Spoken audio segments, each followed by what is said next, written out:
hours away.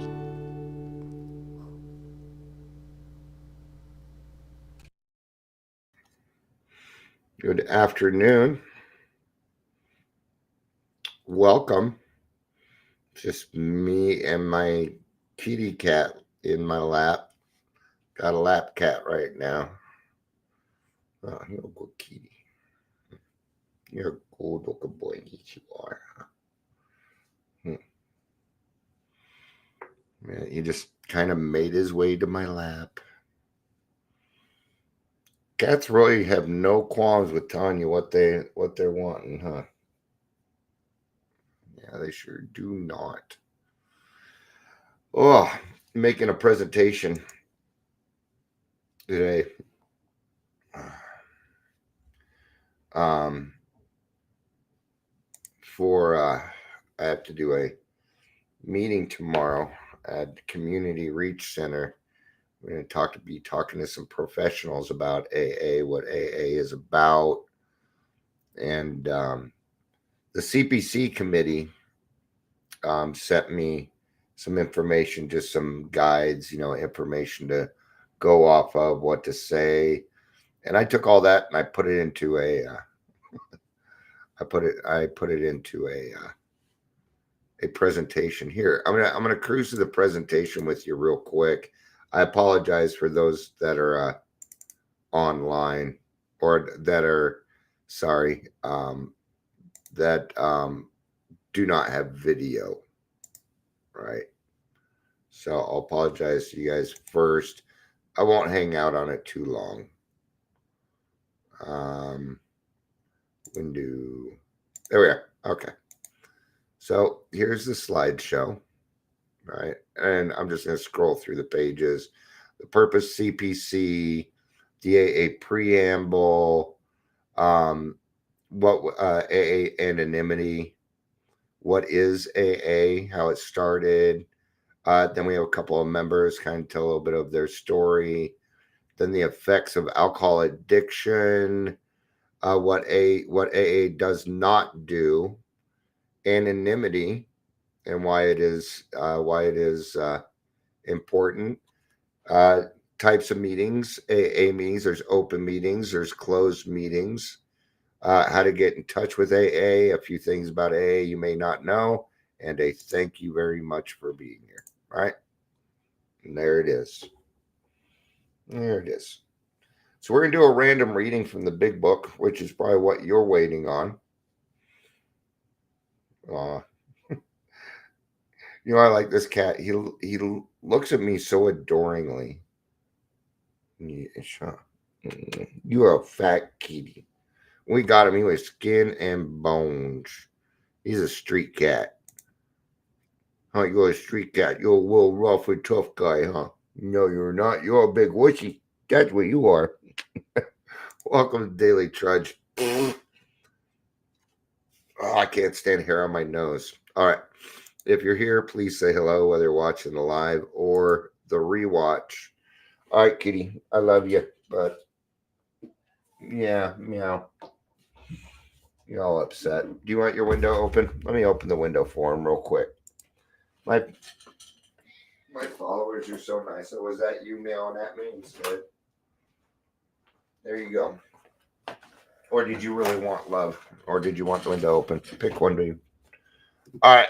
Let's go to the full here. And it might be. Dear Lord.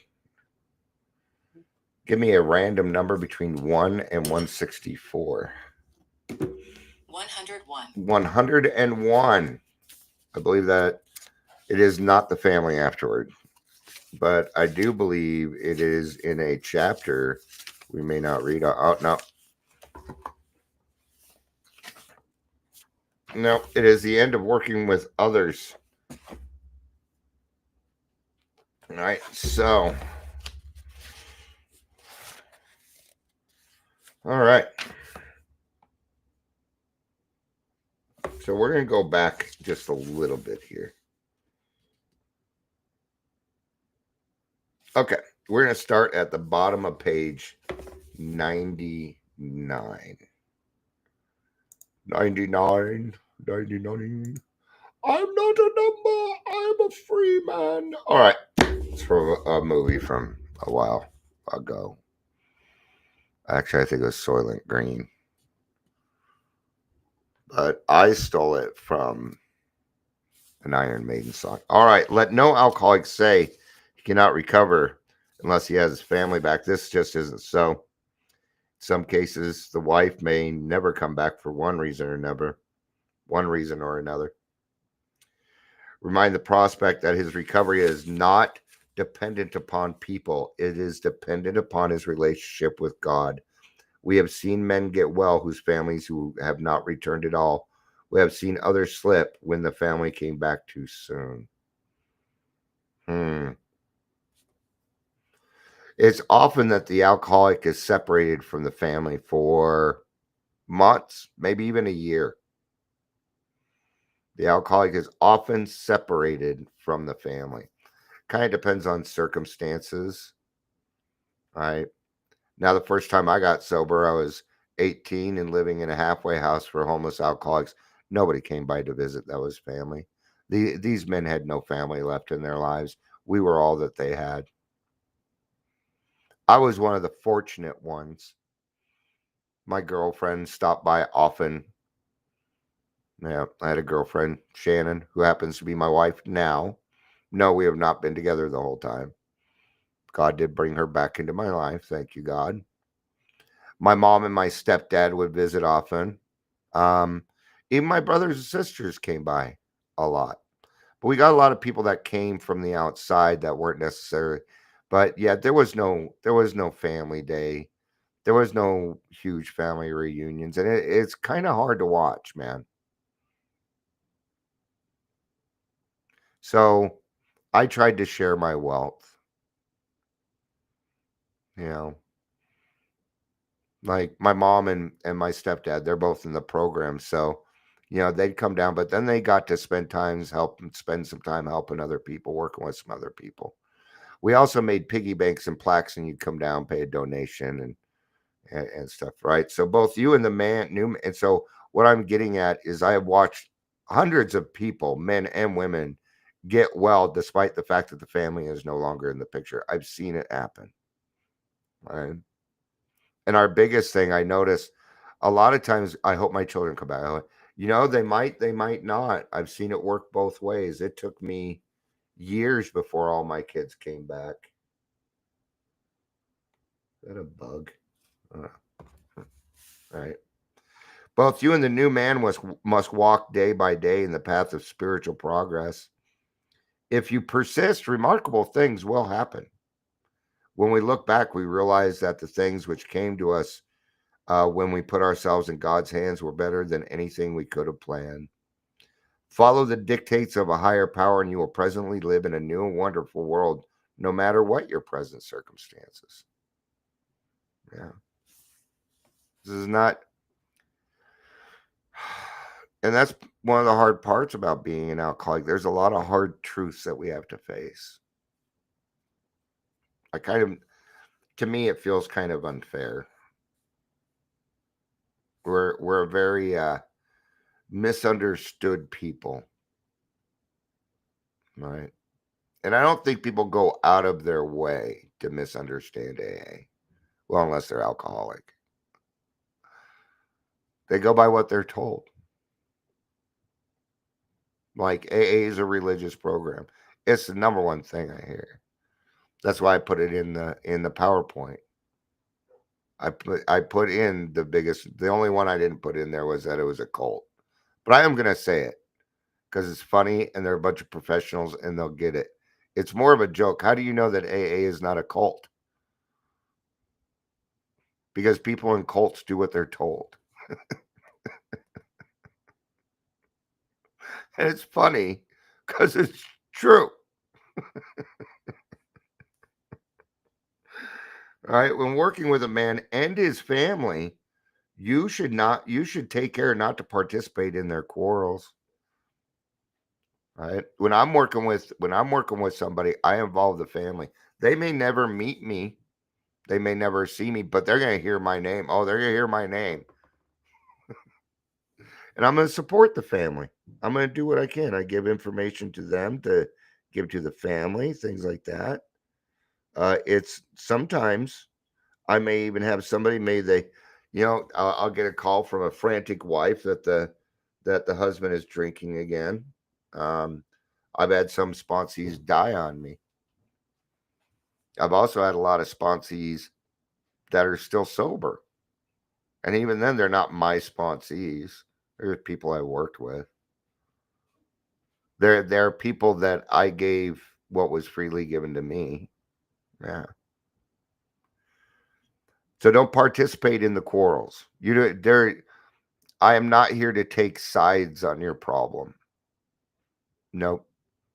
What do? I help you find the solution to whatever problem you're going through. I'm not here to take sides. Do not ever give relationship advice. I am not a therapist and I do not give relationship advice. I might tell you how my wife and I do it, but I'm probably going to suggest couples counseling. That's probably going to be my suggestion, because in this case, I'm not that person, right? So you may spoil a chance of being helpful if you do, but urge upon the man's family that he has been a very sick person and should be treated accordingly. You should warn against arousing any resentment and jealousy. You point out that his defects of characters are not going to disappear overnight. Show them that he has entered upon a period of growth. Ask them to remember, when they are impatient, the blessed fact of his sobriety. A good idea in this case would also be Al Anon. Al Anon is a great program for people who have been affected by the alcoholic. Great program, right? Al Anon, it's one of the things that saved my life, man.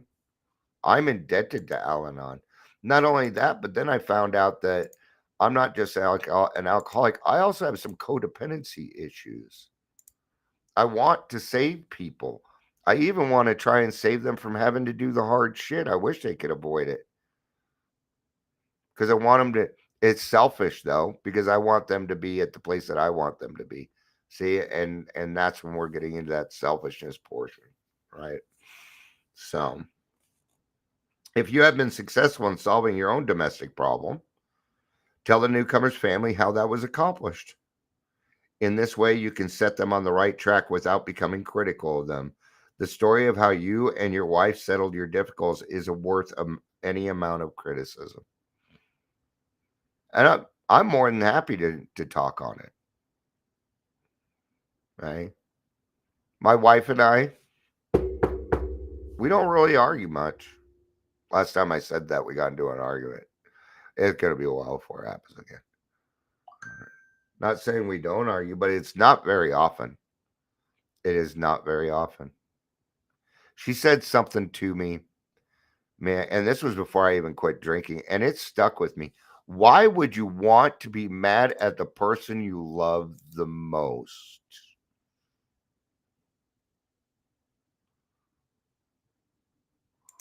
All right. Assuming we are spiritually fit, we can do all sorts of things alcoholics are not supposed to do. People have said we must not go where liquor is served. We must not have it in our homes. We must shun friends who drink. We must avoid moving pictures which show drinking scenes. We must not go into bars. Our friends must hide their bottles. If we go to their houses, we mustn't think or be reminded about alcohol at all. Our experience shows that this is not necessarily so. You'd have to be a bubble boy or something in order to do that. Hey Amber, good to see you. Yeah, you'd have to be a bubble boy or something, and you'd have to avoid all TV, all social. Yeah. I actually have my ads to no alcohol ads set on Facebook, but whenever I bring up that I'm depressed, you know what happens? I get alcohol ads. They know. They're trying to trigger me. They know. Oh, he's down. See, if they really knew, what they would do is send me that shit when I'm really excited. If they really wanted to get me, so that it's marketing, man. It is marketed to you. They know you're an alcoholic. You've been using your fucking debit card for years at H&H Liquor, right?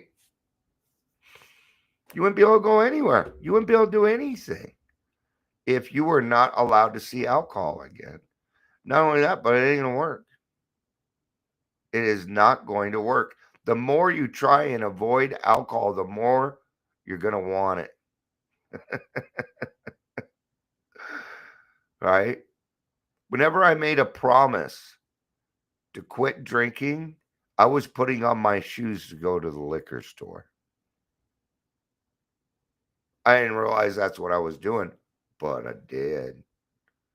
I did. Oh, yeah. I should take the slideshow, put it into a PDF, then people can read it. All right. We meet these conditions every day. There isn't a day that goes by that I don't see alcohol in some form.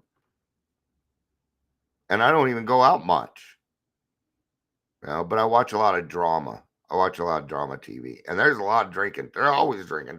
You want to drink? You want to drink? It's 11 o'clock in the morning. It doesn't matter. This is TV. Let's drink. I don't know if anybody's watched Landman. It's a great show. It really is. And he's at the bar. He's at the bar. And he's drinking Michelob Light. Right? Which might as well be NA Bear. But the bartender is a recovering alcoholic. And he tells him, he's like, well, you can't have any alcohol whatsoever. And he tells the bartender, and I understand this because he says to the bartender, okay, I'm going to have 6 of these Michelob Lights tonight. And tomorrow I'll come back and have 6 shots of whiskey. And you will see the difference in me.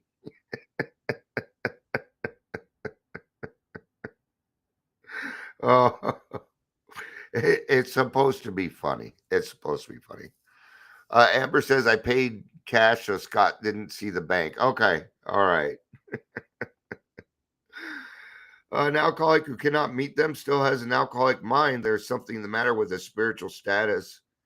His only chance for sobriety would be someplace like the Greenland ice cap. And even there, an Eskimo might turn up with a bottle of scotch and ruin everything. Ask any woman who sent her husband to distant places on the theory he would escape the alcohol problem. In our belief, any scheme of combating alcoholism which proposes to shield the sick man from temptation is doomed to failure, right? So even then, okay, the more you try and avoid it, the more you tell your brain that you don't want, the more it's going to want it. This is an acceptance. We have got to become neutral to alcohol. We must become Switzerland. Last year, state of Colorado wanted to create a new thing where at Mile High Stadium or whatever stadium, whatever event there was, that there was like 5% of the seats that were people that wanted to be sober. Now, the people that were wanting this proposition were the same people that go to these events and hold sober events. So, of course, they wanted it. But here's the problem. It goes against this. It is, you are trying to shield the alcoholic. Okay? So what? Because I decided to get sober, you got to take 5% of what you do and put it aside because I'm special? No. I'm to practice all these principles in all my affairs and everywhere that I go. No, that is doomed to fail, and it didn't pass, thank God. Because once we start appeasing, the less people are going to get sober and stay sober. The recidivism it'll drop fast. That's exactly what it would do. We cannot shield. Okay. Now, let's say they had done that. I went to a Billy Joel concert last summer. Last summer. It was really fucking hot. Right. Now, if they had a sober area and I was sitting there, then I wouldn't have been able to help the young man sitting next to me whose father was an alcoholic. I would not have been presented with that chance. That is why it is so important. He needed to know that it was okay to be an alcoholic, sit next to somebody that was drinking, and be okay with it. I sent him to ACA. That's what I had suggested. In that case, his dad was pretty bad. Right. If an alcoholic tries to shield himself, he may succeed for a time, but he usually winds up with a bigger explosion than ever. We have tried these methods. These attempts to do the impossible have always failed. They always failed. They always failed. And it doesn't matter what time frame we're in, it's going to fail. Well, not me. Bullshit. Ain't nobody special. Not in this situation. Because here, well, I'm smarter. Well, I'm going to tell you something. The more intelligent you are, the harder it is to do this program. The more intelligent you are, the harder this program is. All right. So our rule is not to avoid a place where there is drinking if we have a legitimate reason for being there. That includes bars, nightclubs, dances, receptions, weddings, even plain ordinary whoopee parties. To a person who has had experience with an alcoholic, this seems like tempting Providence, but it isn't. No, because now this person's actually living their life. And we're going to get more into it, okay, here in a minute. It's going to talk about what our next function is. You will note we made an important qualification. Therefore, ask yourself on each occasion, have I any good social, business, or personal reason for going to this place? Or am I expecting to steal a little vicarious pleasure from the atmosphere of such places? If you answer these questions satisfactorily, you need to have no apprehension. Go or stay away, whichever seems best. But be sure you are on solid spiritual ground before you start and that your motive in going is thoroughly good. Do not think of what you will get out of the occasion. Think of what you can bring to it. But if you are shaky, you had better work with another alcoholic instead. So in the beginning, you're going to give up things. I'm going to tell you what, if you're new, if you're within your first 3 years, Mexico, no. Mexico, no. No. Not until you are very spiritually fit. I see this happen to a lot of people. They start going back to what they were doing a little too soon. They're still on shaky ground. They still have the mind of an alcoholic. And then they end up going to a concert or doing this or doing that. And suddenly they're gone. Because they had a lurking notion. They were not ready for it yet. 30 days, 60 days, 90 days. Not the best idea. If you're shaky, what's the suggestion here? Probably better go work with another alcoholic. And may I dare to bring this up? Maybe ask God. Maybe ask God. Yeah. Why sit with a long face in places where there is drinking, sighing about the good old days? The good old days are done. Amber says, my phone said, fuck your connection. I am back. Welcome back. Talking about the good old days. You know what you should do? Create more good days. And do it now. If it is a happy occasion, try to increase the pleasure of those there. If it is a business occasion, go and attend to your business enthusiastically. If you are with a person who wants to eat at a bar, by all means, go along. This is CRC, so I'm just double checking here real quick to make sure we're meeting tomorrow. They have been reminded. God, our customer service is so bad. If you are with a person who wants to eat at a bar, by all means, go along. Let your friends know they are not to change their habits on your account. At a proper place and at a proper time and place, explain to all your friends why alcohol disagrees with you. If you do this thoroughly, few people will ask you to drink. I hear this all the time. Oh, how come wherever you go, people say, "Why aren't you drinking? Why aren't you drinking? Why aren't you drinking?" I don't hear it. I think you're full of shit when you say that, actually, or you're still hanging out with the only person that wants me to drink while they are drinking when they realize that I'm an alcoholic is another alcoholic, and probably not best idea to listen to them. No, I think in the 22 years total that I have been sober, I think twice maybe somebody's asked me, "Why don't you drink?" Because they're like, "You don't drink? Okay, cool." I don't know where people are coming up with this. Oh, people ask me all the time why I don't drink. Well, then my question is, where the fuck are you at all the time that this is happening? Then maybe you shouldn't be hanging out there. If you are around people that constantly are trying to make you drink, get rid of them. Get rid of them. See, it's their experience. Few people will ask you to drink if you do this thoroughly. Huh. Here's my suggestion. If it is happening and somebody won't leave you alone, just make it disgusting. Well, why don't you drink? Well, because if you want me to drink, this is what's going to happen tonight. I'm going to drink, then I'm going to steal your girlfriend, and then I'm going to take a big dump on your car. Yeah, maybe you shouldn't drink. Yeah, maybe I shouldn't. Or you can make it fun. When I drink, I break out. I break out in handcuffs. I break out windows. I break out doors. Have fun with it.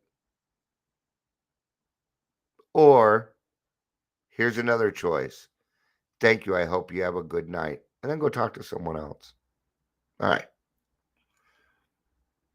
While you were drinking, you were withdrawing from life little by little. Now you are getting back into the social life of this world. Don't start to withdraw again just because your friends drink liquor. Um, I don't have any friends that drink actually. I don't. I'm trying to think of one. Even in my immediate family, they don't drink around me, you know. Um, but there's no one that I'm close to that drinks alcohol. Well, Pastor Marcia might have wine every now and again. That's about it. I don't keep alcohol in the house. And if you need alcohol to be over at my house, maybe it's probably best that you just don't be over at my house. But if you want to bring your own, and I just ask that you take it with you. Yeah. But there's a rule in the house. There's no alcohol allowed in the house for the most part. It wasn't my rule. And that means consuming it and walking into the house. If it's in your belly and in your bloodstream, it's in the house. All right. It's an old rule. We still stick to it, but it isn't, I don't enforce it. You know, last year, Shannon's sister came to visit. My niece was here along with, well, several of my nieces were here. And they asked, hey, Dion, do you mind if we have a few drinks? I'm like, no, I don't mind. I just asked that, if you're not going to take it with you, pour it out and throw it away. All right. They never even went. They never even went. Your job now is to be at the place where you can be a maximum helpfulness to others. So never hesitate to go anywhere if you can be helpful. You should not hesitate to visit the most sordid spot on earth on such an errand. Keep on the firing line of life with these motives, and God will keep you unharmed. I would have gone anywhere to get my alcohol. Okay. This is a big trust in God that He's going to keep me unharmed while I'm being a messenger, while I'm spreading the word, while I'm trying to help His children. Right? Most of us keep liquor in our homes. We often need it to carry green recruits through a severe hangover. We don't really do that anymore. We have detoxes in hospitals that can take care of that for us now. Some of us still serve it to our friends, provided they are not alcoholic, but some of us think we should not serve liquor to anyone. We never argue this question. We feel that each family, in the light of their own circumstances, ought to decide for themselves. Yeah, I feel the same way. If you want to drink, go for it. I'm not going to participate. Doesn't mean we can't hang out or whatever. But not everybody drinks like I do to excess drunken blackouts. You know, they'll grab a beer, drink half of it, set it down, and forget they had it. You know, we are careful never to show intolerance or hatred of drinking as an institution. Now, when they wanted to take those seats for Mile High Stadium or whatever, 5% of the stadium, this is showing intolerance to drinking as an institution doing that. It's intolerance. That's not going to work. Yeah. Experience shows that such an attitude is not helpful to anyone. Every new alcoholic looks for this spirit among us and is immensely relieved when they find we are not witch burners. A spirit of intolerance might repel alcoholic whose lives could have been saved had it not been for such stupidity. We would not even do the cause of temperate drinking any good, for not one drinker in 1,000 likes to be told anything about alcohol by one who hates it. There's a saying for a long time, there's nothing worse than an ex-smoker. Because, oh, you smoke, dude. And they act like they're fucking better than you and shit. At least that's how I used to. I think that's just how people took it. All right. So don't go running around hating alcohol. Hating alcohol is not going to keep you sober. It won't. In fact, because if you hate on alcohol, then you're going to hate on it all the time. Now, what are you doing? Now you're thinking about it all the time. And what is that? Well, it's the obsession, my friends. It's the obsession. Someday, we hope that Alcoholics Anonymous will help the public to better realization of the gravity of the alcoholic problem, but we shall be of little use if our attitude is one of bitterness or hostility. Drinkers will not stand for it. After all, our problems were of our own making. Bottles were only a symbol. Besides, we have stopped fighting anybody or anything. We have to. And that includes alcohol. Fighting anything or anyone. All right. Thank you, everybody, for being here. I appreciate it. I'll see some of you in about 48 minutes, 38 minutes, something like that. I don't know. 42 minutes. All right. Thank y'all. I love you. You know I do. Peace out and have a